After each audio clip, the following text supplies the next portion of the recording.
জনাব সাহেবে সদর ওয়াজিবুল ইহতারাম হাজারাত উলামায়ে কেরাম, প্রাণাধিক প্রিয় মুমিন মুসলমান ভাইরা আমার, এই আখিরি জামানায়, ফিতনার জামানায়, যেই জামানায় মুসলমানদের ধ্বংসের হয়েছে শুরু হয়ে গেছে, দ্বিধা বিভক্ত এমন একটা বিভীষিকাময় মুহূর্তে মহান রব্বুল আলামিন আমাদেরকে তালিমুল উম্মাহ হিফজুল কোরআন মাদ্রাসা ও হযরত খাদিজা রাদিয়াল্লাহু তাআলা আনহা মহিলা মাদ্রাসা প্রাঙ্গণে দ্বীনের কিছু কথা বলা ও শোনার সুযোগ করে দিয়েছেন।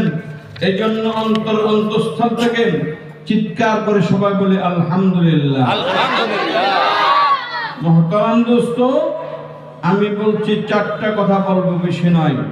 ধৈর্য আছে? যেই সময় হেদায়েত ঢুকবে এই সময় নফসে গুতা দিবে, ঠিক না বেঠি? নফসের গোলাম হওয়া যাবে না। কার গোলাম? আল্লাহ।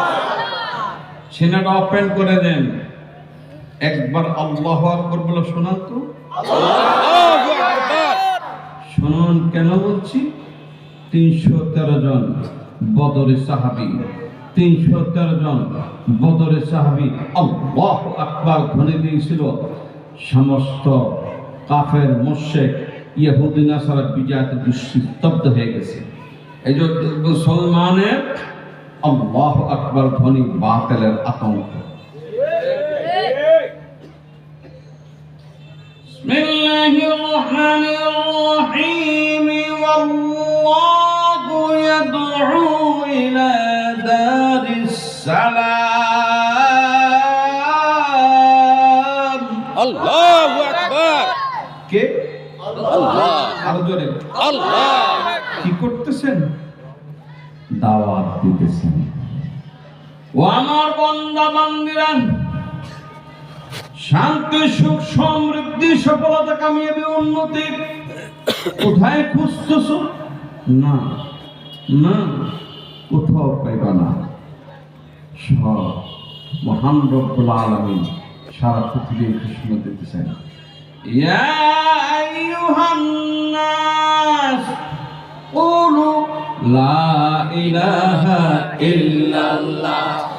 লা ইলাহা ইল্লাল্লাহ। লা ইলাহা ইল্লাল্লাহ।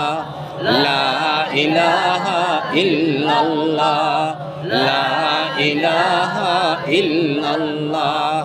লা ইলাহা ইল্লাল্লাহ। লা ইলাহা ইল্লাল্লাহ।